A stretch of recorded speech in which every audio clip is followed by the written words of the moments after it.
प्रिय भक्तों, आज आप जानेंगे कि तुलसी कौन थी।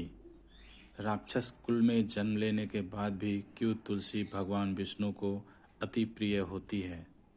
तुलसी पूर्व जन्म में एक लड़की थी जिसका नाम वृंदा था। राक्षस कुल में जन्मी यह बच्ची बचपन से भगवान विष्णु की भक्त थी। जब वह बड़ी हुई तो उनका विवाह राक्षस कुल में दानव राज जालंधर से संपन्न हुआ। राक्षस जालंधर समुद्र से उत्पन्न हुआ था। वृंदा बड़ी ही पतिव्रता स्त्री थी, सदा अपने ही पति की सेवा किया करती थी। एक बार देवताओं और दानवों में युद्ध हुआ।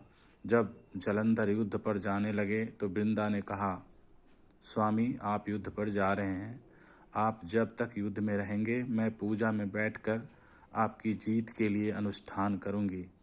जब तक आप नहीं लौट आते मैं अपना संकल्प नहीं छोड़ूंगी। जालंधर तो युद्ध में चला गया और वृंदा व्रत का संकल्प लेकर पूजा में बैठ गई। उसके व्रत के प्रभाव से देवता भी जालंधर को न हरा सके। सारे देवता जब हारने लगे तो विष्णु जी के पास पहुँचे और सभी ने भगवान से प्रार्थना की। भगवान बोले, वृंदा मेरी परम भक्त है, मैं उससे छल नहीं कर सकता। इस पर देवता बोले कि भगवान दूसरा कोई उपाय हो तो बताएं, लेकिन हमारी मदद जरूर करें। इस पर भगवान विष्णु ने जालंधर का रूप धरा और वृंदा के महल में पहुंच गए। वृंदा ने जैसे ही अपने पति को देखा तो तुरंत पूजा से उठ गई और उनके चरणों को छू लिया। इधर वृंदा का संकल्प टूटा, उधर युद्ध में देवताओं ने जालंधर को मार गिराया, उसका सिर काट कर अलग कर दिया। जालंधर का कटा हुआ सिर जब महल में आ गिरा तो वृंदा ने आश्चर्य से भगवान की ओर देखा, जिन्होंने जालंधर का रूप धर रखा था।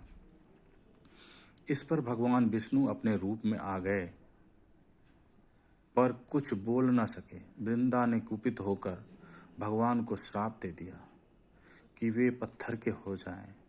इसके चलते भगवान तुरंत पत्थर के हो गए। सभी देवताओं में हाहाकार मच गया। देवताओं की प्रार्थना सुन बाद में वृंदा ने श्राप वापस ले लिया। इसके बाद वे अपने पति का सिर लेकर सती हो गई। उनकी राख से एक पौधा निकला। जब भगवान विष्णु जी ने उस पौधे का नाम तुलसी रखा और कहा कि मैं इस पत्थर के रूप में रहूंगा, जिसे शालिग्राम के नाम से तुलसी जी के साथ ही पूजा जाएगा। इतना ही नहीं, उन्होंने कहा कि किसी भी शुभ कार्य में तुलसी जी के भोग के पहले कुछ भी स्वीकार नहीं करूंगा। तभी से तुलसी जी की पूजा होने लगी। कार्तिक मास में तुलसी जी का विवाह शालिग्राम जी के साथ किया जाता है। साथ ही देव उठावनी एकादशी के दिन इसे तुलसी विवाह के रूप में मनाया जाता है। तो प्रिय भक्तों, आपने जाना तुलसी कैसे अमर हो गई तुलसी की गाथा के रूप में। अगले लेख में, अगले प्रोग्राम में मैं आपसे फिर रूबरू होऊंगा किसी और कहानी को लेकर। तब तक के लिए धन्यवाद।